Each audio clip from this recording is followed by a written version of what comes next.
All right, here we go. OverDrive, off and running. TSN 1050 on the TSN app. Your home smart speaker and up on TSN 4. Bryan Hayes, the O-Dog, Jeff O'Neill, Jamie Noodles McLennan.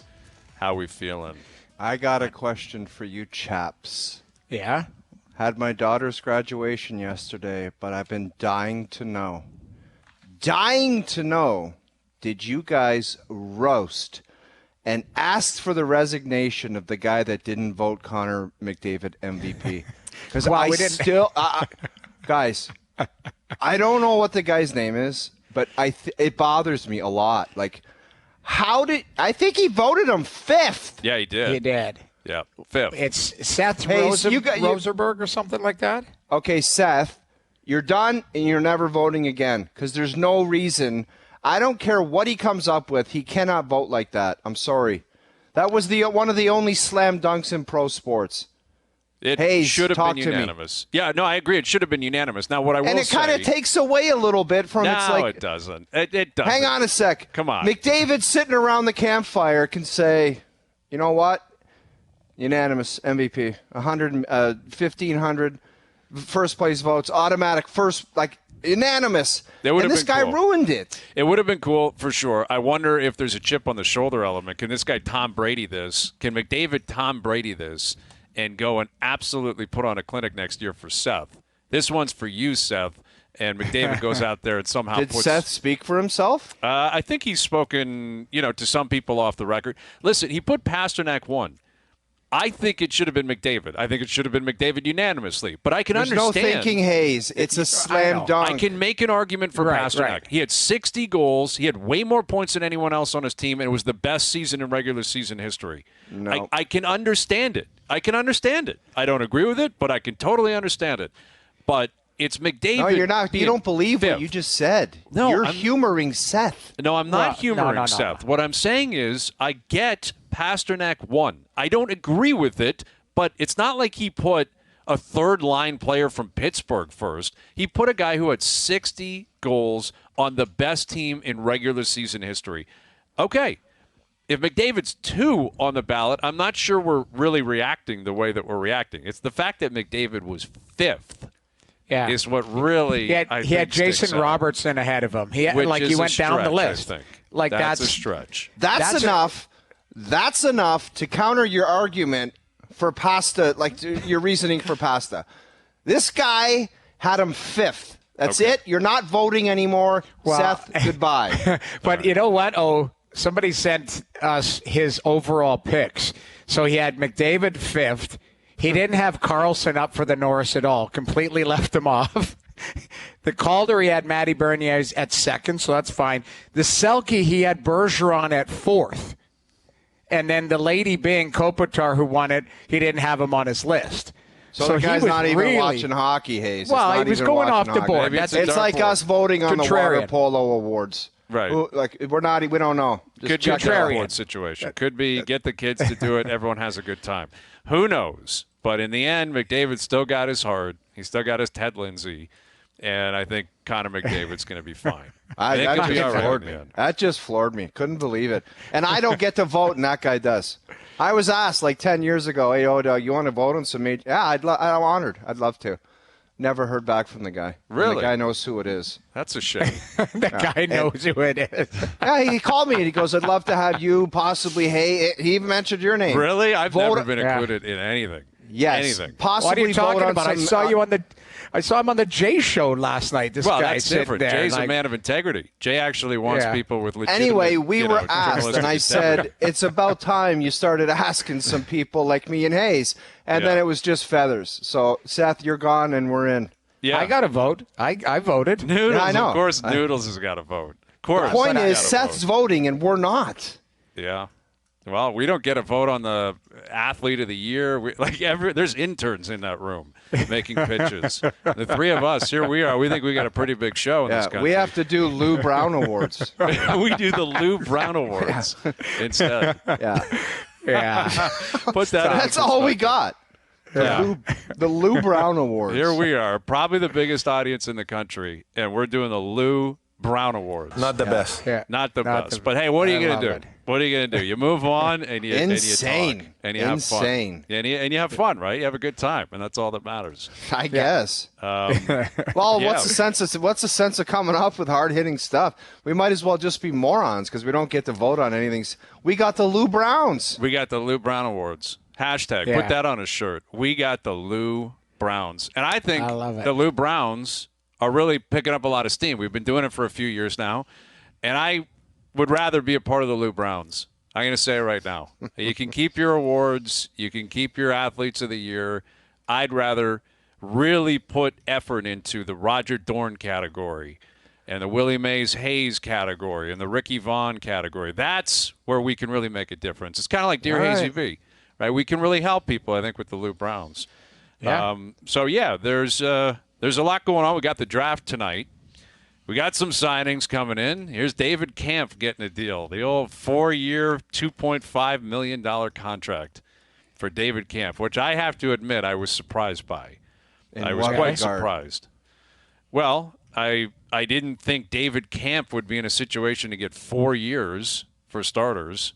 The idea that this is where you start, you got to start somewhere, clearly. You got to start somewhere. But they got all these pending UFAs. They got a bunch of, big shooters that obviously need deals. Now, you can't lock those in until July 1 anyway. And, of course, we're talking Matthews and Nylander. But right. Kampf at 4 years at 2.5, that to me seems rich. That seems very rich. Is it the term that's rich or the money? So Well, I think what happened is he did the Kenny Holland.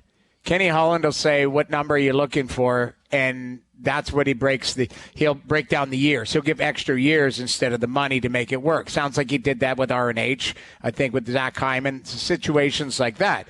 So, when I saw that deal, the first thing I thought about is they probably tried to keep that number low. And maybe Kampf had an offer at $3 million with somebody else, and 3 times 3 or something. They said, we'll give you 4 times 2.4 so that they keep the AAV low. That's the only thing that came across my mind when I saw the term of that deal was more about them trying to keep the AAV low. Sure, and that might be reasonable. I guess my point is the idea that, a fourth-line player is going to come to the table and say, I got something better, and you're going to flinch, say, well, we can't accept that. Like, this just feels like a scenario where you say, hey, David, if you get something better on July 1, go ahead. We love you, man, but this is what we can give you. Like, let's be reasonable here. And I've been up and down on that guy, Hayes, because he's an important element of the penalty kill. We can all agree on that. He goes out there to start every power play for the other team with Mitch Marner, and then they're probably back out there a second time. Kind of an important role. Big time. And you watch him play, and it's low maintenance, does not make a lot of mistakes,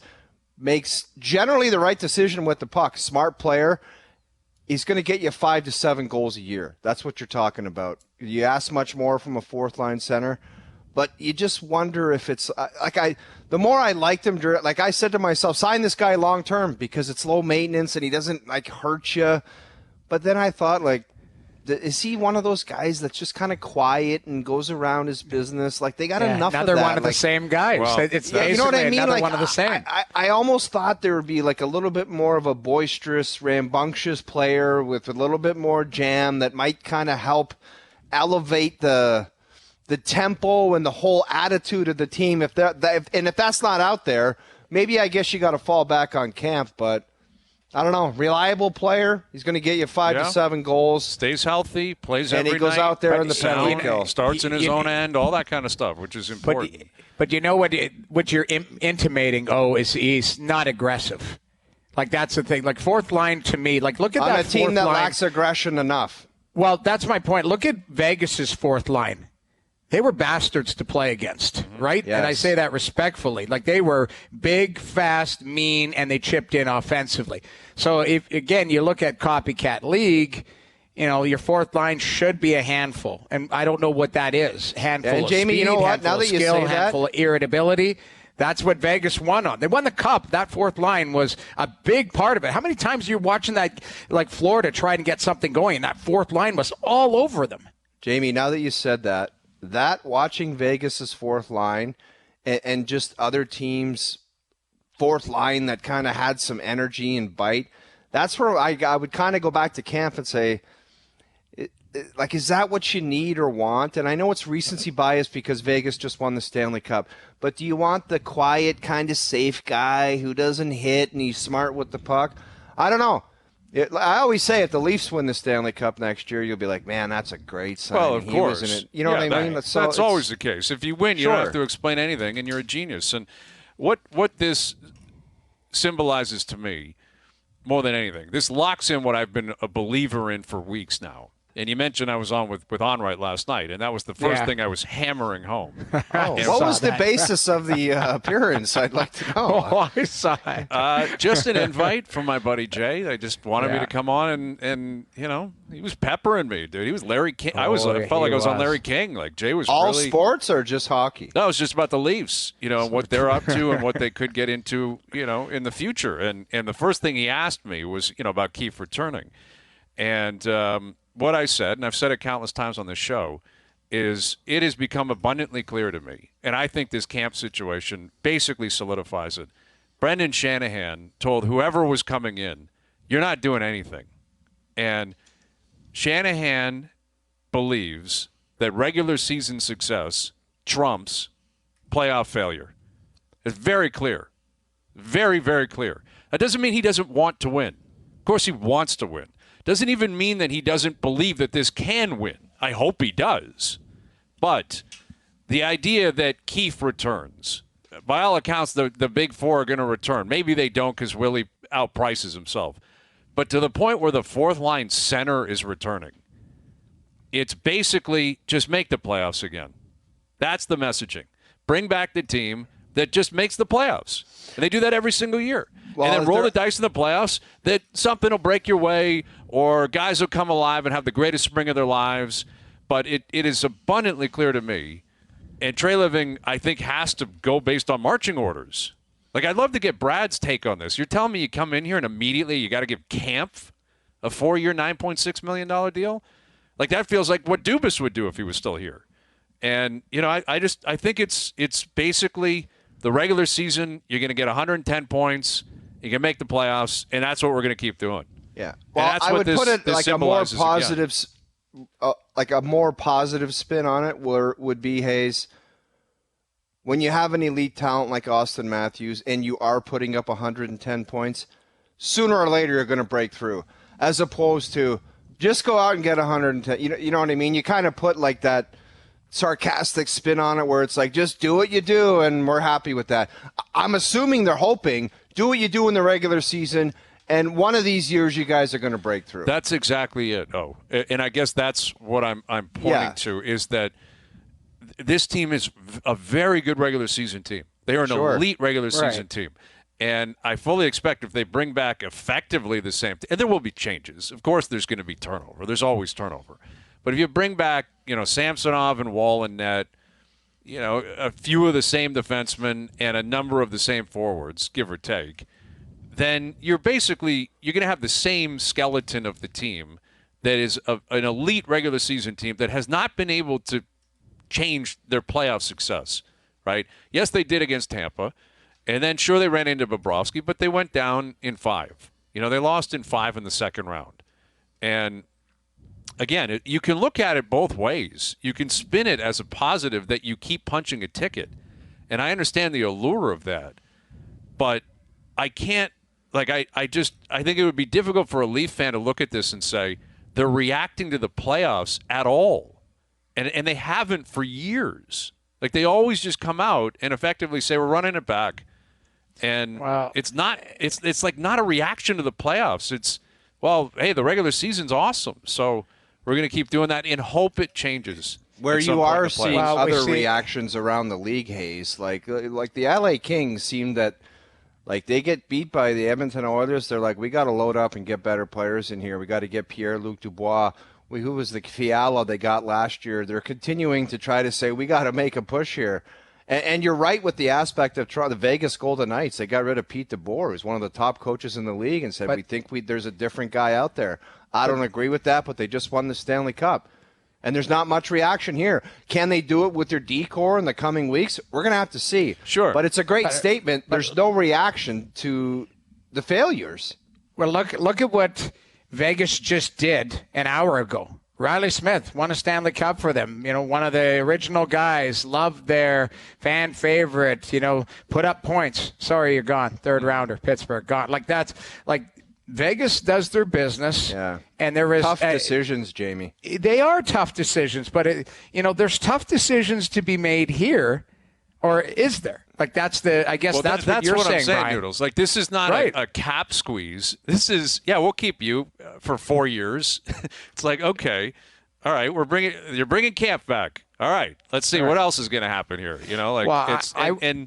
It appears to me, based on what everyone was kind of anticipating, again, right after they lost, it's got to change now. It's not.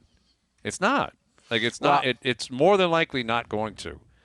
And again, I expect them to be a very good regular season team, and maybe everything breaks loose for them, right? And I'm not disputing that Shanahan believes it can work, right? But you can't come on here or go anywhere else and argue that he's just going to react to the play, or he's only focused on the playoffs.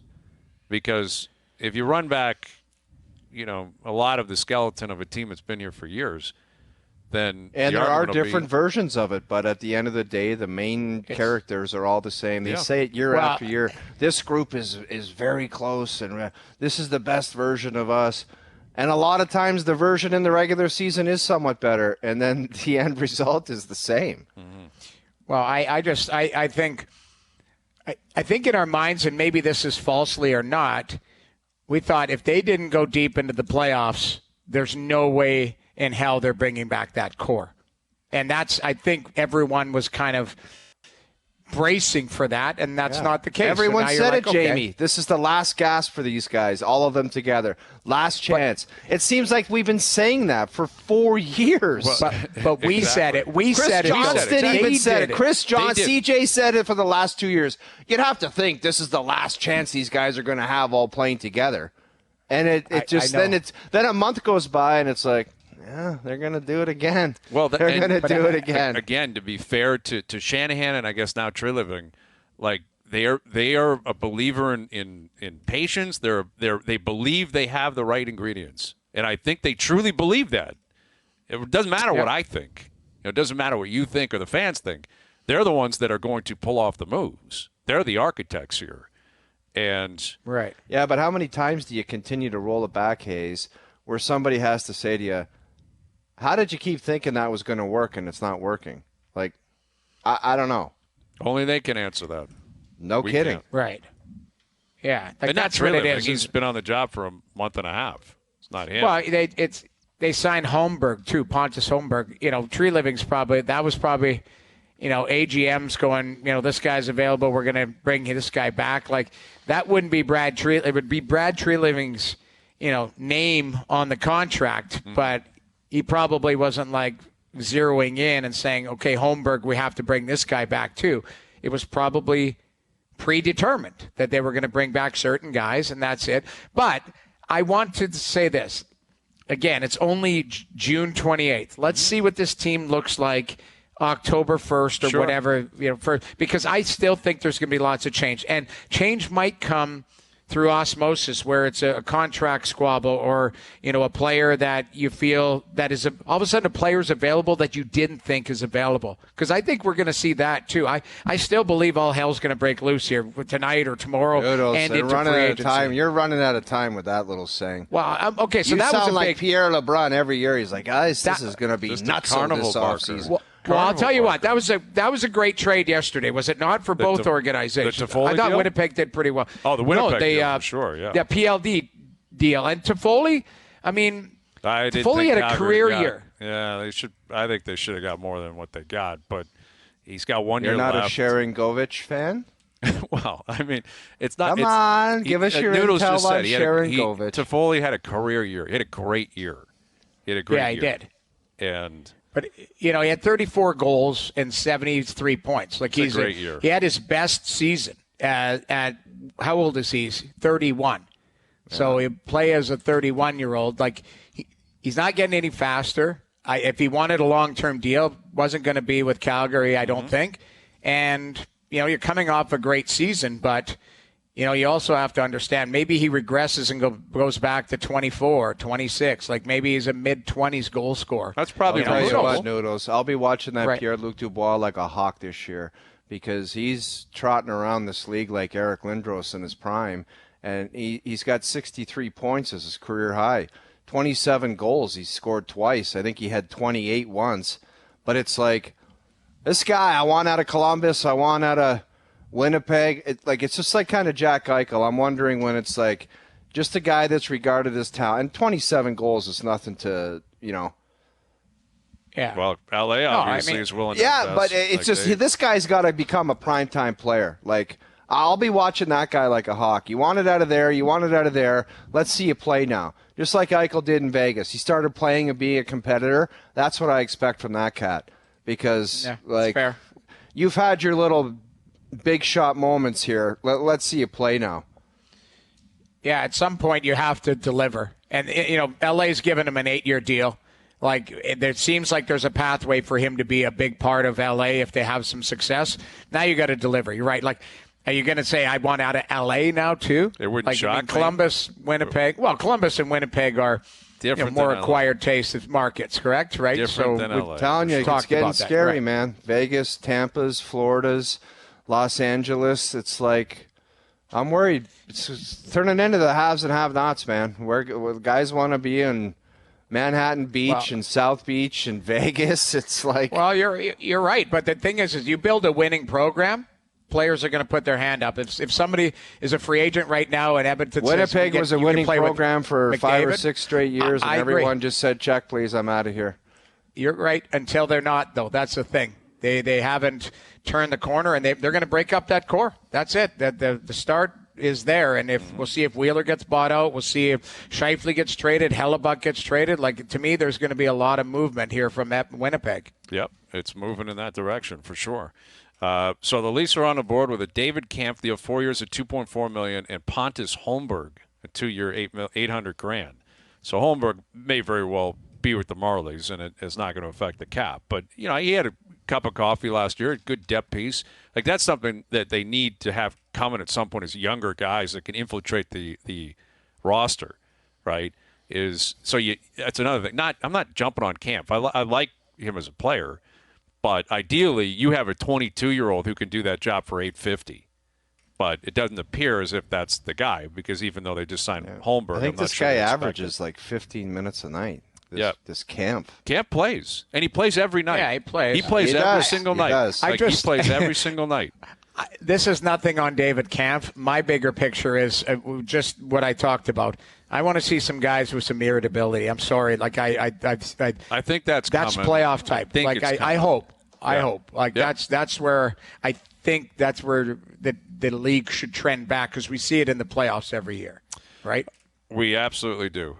Jay's back in action tonight, coming off a 3-0 loss to the Giants last night. Struck out 17 times. Gausman with another great start, and it just goes for nothing effectively because they couldn't get a big hit last night.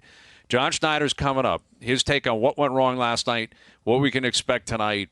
We'll get into Alek Manoah with him as well. What was the messaging to Manoah going down there? How can he explain the stat line from yesterday and trying to put a bit of a positive spin on whatever was going on with Manoah down at the Florida Complex League? So the manager of the Jays, John Schneider, he will join us next. Just one quick comment, Hazy, before you take the wheel of the ship. Our friend Seth, as pointed out by Toronto super fan Paul Ross, left Austin Matthews off the ballot last year. What kind of credentials are we talking about here? Come on. Yeah. Did he do Austin that, seriously? Matthews off the ballot. So that's enough, right? What are you going to do? What are you really going to do? Oh, that's why we focus on the Lou Browns. Like, we put effort into the Lou Brown. You and I do anyway. Noodles is obviously a guy who you got votes and you put time and effort into. But your I do put time and effort into it. No, Noodles, let me ask you, yesterday. who do I have to text to say me and Hayes would like to vote next year? Is it Friedman? Isn't it Saravelli? I think that is the head of the PW, whatever it is, Professional Writers Association. Like, I think it's I'll text Frank. I'll text Send Frank a note and say, we're a package deal. What if he just? What if he and just one other sends you little a thumbs news and down? if he does that, we'll have a problem. Hazy, I got one other news and notes for you. I got a message from the Travelers Championship. I'm in the Pro-Am next year, You're and I kidding want you me. to caddy for me. You're kidding me. No. Down in Hartford, your old stomping ground? I initiated, which is somewhat greasy. It was a follow. That's so greasy. Listen, I followed Travelers Championship. They followed me back, and I said, just an FYI, I'm a former Whaler. Any interest, if there's mutual interest in the Pro-Am next year, who knows? Maybe I'm I'll in. be there, man. I'd love to be the caddy down there. That'd be great. Hit up Hartford. So beautiful Hartford, You Connecticut. invited yourself to it. That's the thing, It's though. so You're like, great. I know. It's one of the. It's like one of those pigeon so-called movie producers in LA that are telling everyone that they're this and that. I had to come up with something. I figured it might have been maybe we can just do the Pro-Am, do a show from Hartford at a sports bar or something. Okay. I like that idea. So in the last 2.5 minutes, we've invited ourselves into the voters for the hockey awards, and we're inviting Replacing ourselves into the Pro-Am. Seth. Yeah, Seth is out. I think we go in as a package deal. I think that could really change the game. Like you put both of our brains together, and it'll be wild the stuff that we come up with. Yeah. In terms of Bennifer how we who? vote. Bennifer who? Yep. It's Hazy and O-Dog voting. That's right. Yep. I think it might get to a point where our votes are so spectacular that everyone else gets washed out, and it just becomes the two of us voting on every award. I could see that coming to fruition at some point. So I like it. We're in on that. I'm in. I'll get on the bag for sure. Caddy down at the Travelers. We got to see if I can play the track at some point, though. That looks like my kind of course, man. 6,800. I could put a number up down there. Dude, if you want to get in the car and wheel down there you want to drive there on a Friday night, we can wheel in there on a Saturday morning, tee it, and be right back home. I love it. Beautiful. Well, let me ask Hartford, you guys a question. So we just invited ourselves, but both of you have invited yourselves to vote on the NHL awards and the Travelers. We should have a top 5 events. What you should invite yourself to. What would you like? F1 in Montreal. Like if you could have a behind-the-scenes pass. No. What event in the world would you want to go to? Like your top, inside the ropes. You're saying of any like all sporting event? access. If you could get a VIP all access, or participate in the event like O would in a golfing outing, like what would you want to be? I'm not is it a sure. concert? Do you want to be on I'd like to be stage behind with the Ed ropes Sheeran? for the final group at the Masters on Sunday. Behind the ropes, like inside the ropes. Inside the ropes, walking with them, which happens. Like you can get kind of VIP passes. Like our buddy Lawrence Applebaugh, he walks wherever he wants at a tour That's right. event. I was with him at one point. My dad and I went out with him. And like when Michael Block teed off, I was 5 feet from the block party. Him hitting a driver off one at Oakdale when everyone else was hitting 3 and 4 irons. How did that go? He snap hooked it. It wasn't a good start for the block party, but that is really, really cool. I don't know how to answer that, man. Like being on the sideline of the Super Bowl would be really cool. Imagine you're standing beside Belichick and you're just getting in the way at a Super Bowl. That's what I mean. Like Hayes, you and I were courtside at a Raptors game. Like that felt like all access. You're just right there. Like you can feel like you can reach out or help or be an extra man on the court. So, yeah, I would love that type of access on a lot of different events. That would be really cool. Yes, that would be really cool. All right, so the Jays are back in action tonight. And last night it didn't go so well. But if you're in attendance, it might have gone okay for you because the roof was open and, everyone's buzzing about the hot dogs being cheap down there on a Tuesday. Nothing gets people buzzing in Toronto like a cheap hot dog at the park. And here's John Schneider, the manager of the Jays. And curious, John, what the vibe is like down there on a Wednesday after all of the debauchery the night before. Yeah, everyone seems a little full, It's always nice to see that counter go pretty high. Schneider's Hot Dogs, got to have a shameless plug there. Always exciting to see those. Yeah, it gets a lot of buzz online, man. The amount of people that are just destroying hot dogs down at the Rogers Center every Tuesday night. But, hey, listen, it is what it is. It's a pretty good promotion. And last night they saw Kevin Gausman have an outing, but, the bats weren't alive. You guys struck out 17 times. I've seen the last 7 series. You guys are 1-6 in the series opener You look back on last night, what was the issue at the plate for you guys? Yeah, funky looks from San Fran, and we kind of knew that going in with an opener and a bulk guy and funky relievers. Just didn't cash in with runners in scoring position. We had a chance early in the first, and then, another chance in the seventh inning. And, the key thing is, we're getting ourselves in those situations. We got to just, cash those into runs and, confident that'll turn here. In your first season as the skip, are you surprised at the amount of what's up with this questions at this point in the season? Like, what's up with the bats? What's up with this particular pitcher? There seems to be quite a few of those questions coming your way. Are you kind of a little bit surprised by that? I mean, yes and no. It's part of the gig, and, totally get it. You can look at, I wish more people said what's up with Kevin Gausman and why is he so good. But, it kind of comes with the territory. There's going to be ups and there's going to be downs. And, we're about halfway through. And I think that, we can all sit here and say that we haven't really, had all engines firing at the same time, whether it be on the mound or in the box. So, love our team and the guys and the talent that we have here, and confident that it'll kind of turn to the point to where we're all pulling in the same direction at the same time. But it's part of the deal, and guys are going to go through ups and downs over the course of the year. Absolutely. And if you had maybe one thing you'd like to point to that you'd like the group to turn around or maybe be a little bit better at, is there something in mind as far as whether it's consistency or defense or better at the plate? Is there one thing that you would circle and say that's going to get our group on the right path?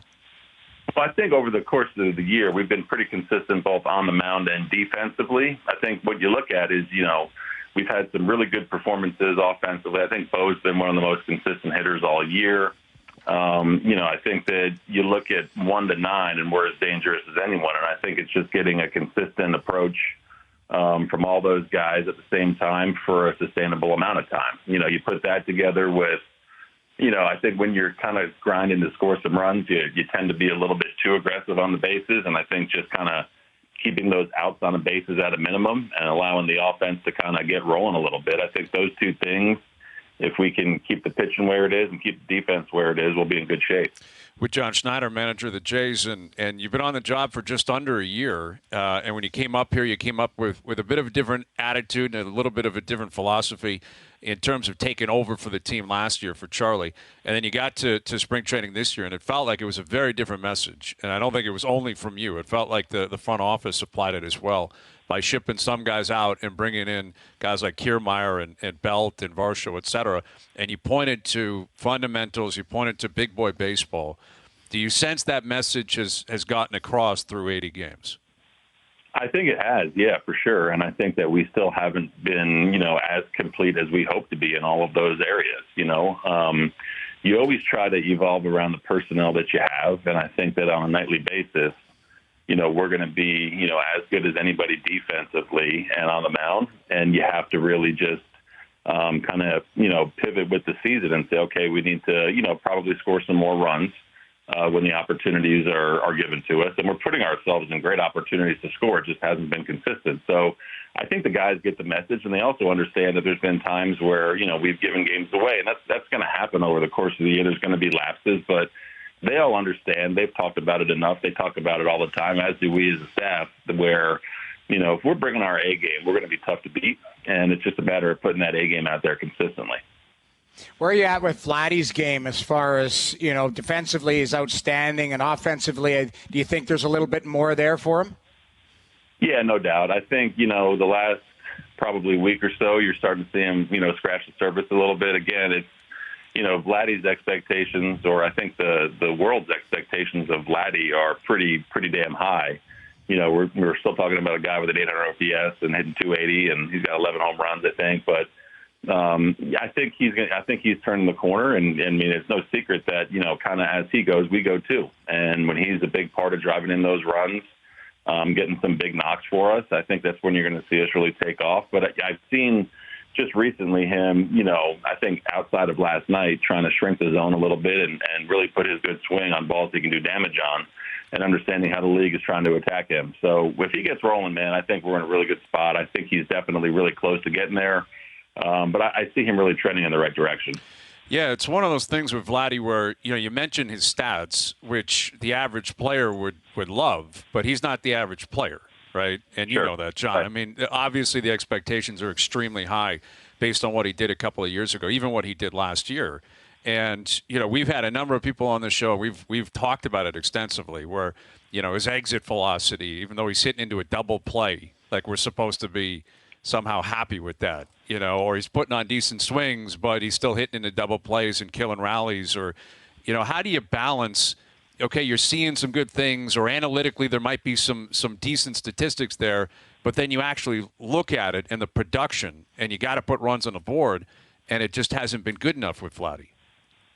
Yeah, I think that, you can look at all the underlying numbers and, over time, there's just too much evidence that says, okay, this will even out and kind of come back to normal a little bit. It's weird with Vlad. He's always been, I've known him forever back into the minor leagues. He's always been a really good hitter before the power comes. Everyone, I think, sees him as a big-time power hitter, 48 homers a couple of years ago. And he does have that, ability to leave the yard on any given pitch. But he's a good hitter before the power, and I think right now, as long as he's hitting the ball hard, those things about getting in the air and being a little bit more productive and hitting the ball over the fence, that's going to come.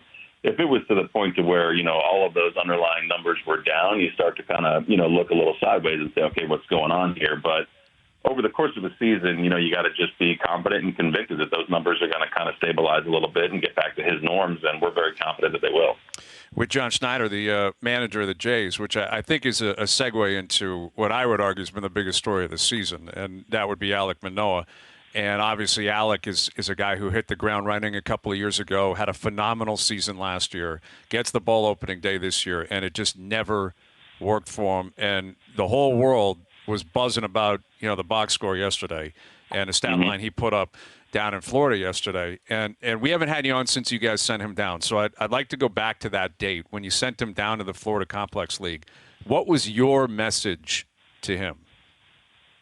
I mean, I think the resounding message to him has been from the get-go that we want to do what's best for him. And then in doing that, that's going to be what's best for us as a team and an organization. So he understood that, and he went down there with very specific goals in mind. And, the box score, you take that out of the equation yesterday. I wish everyone had the video and the information that we all have.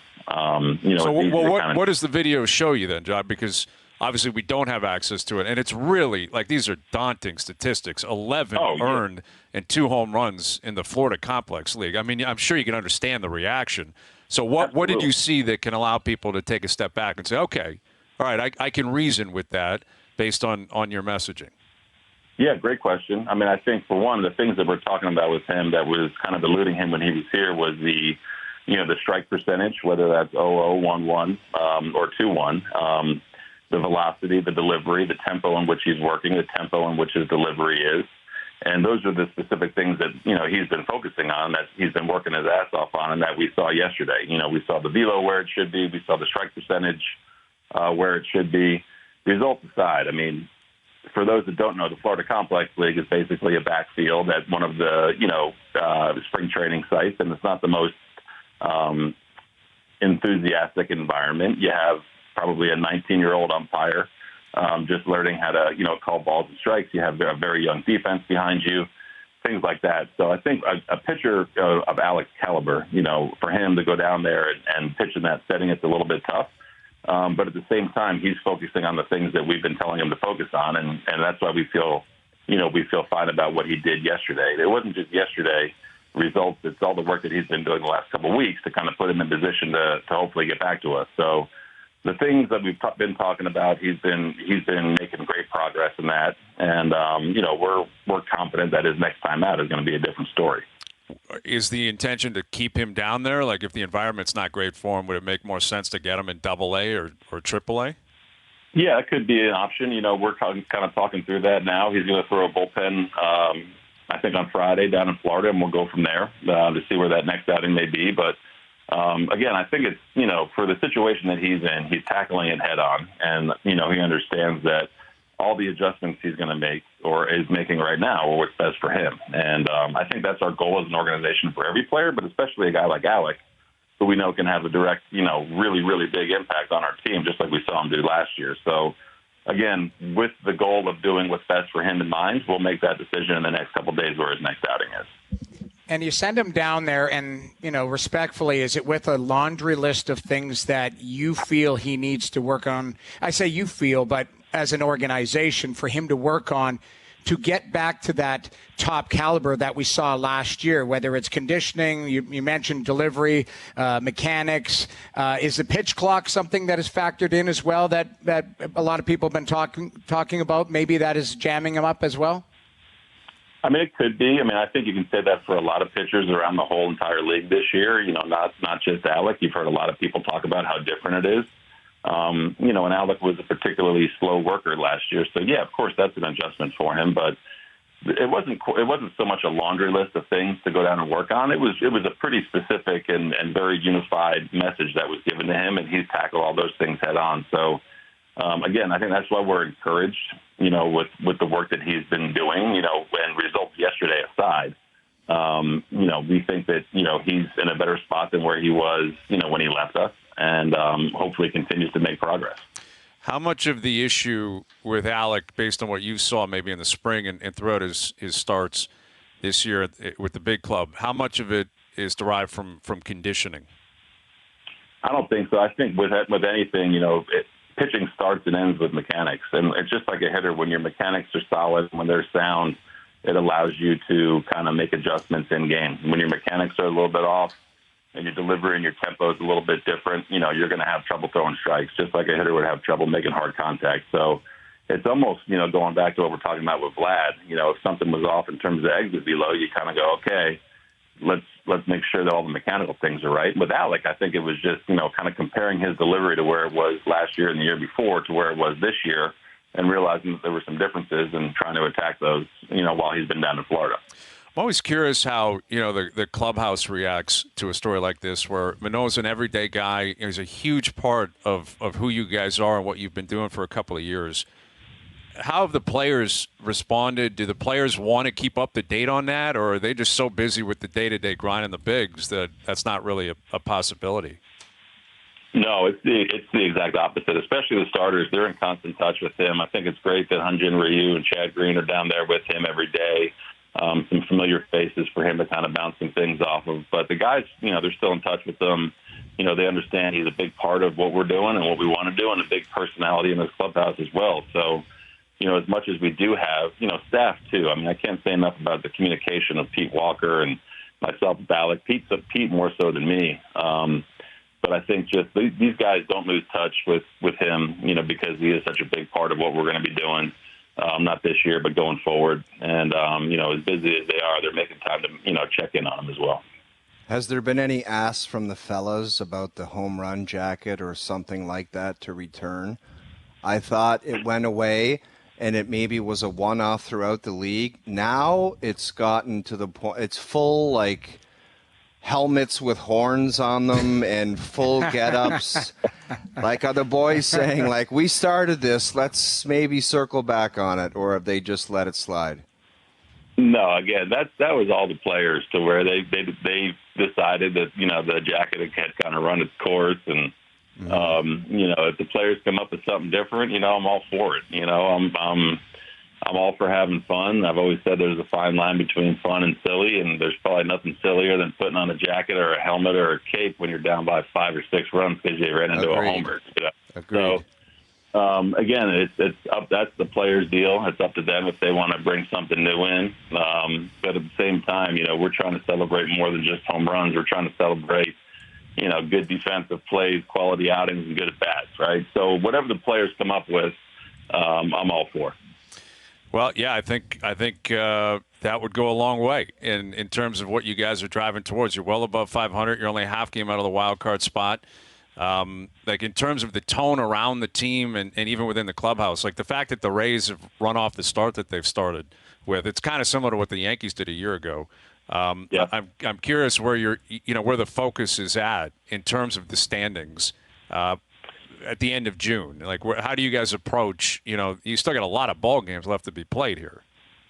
Yeah, we got a lot of games left to be played, and I think the balanced schedule, is something different for everyone, and you're not, playing your division as many times and things like that. But, these guys, a lot of these guys have been around together, whether it's, the young core, Bo, Vlad, Cav, Jano, Romano, those guys that have been around, or if it's Brandon Bell, Matt Chapman, Kiermaier, Bassett, these guys, their sole focus is trying to win every series, and that's not going to change whether it's, April or September. So I think when we're talking about end of June-ish, you're not really looking at the standings. You understand that you put yourself in a wild card hunt, and hopefully over time it turns into a division hunt. There's historically, this is a very, very unique division, very, very talented from top to bottom, and we understand that, but our sole focus is trying to win every series, no matter who we're playing.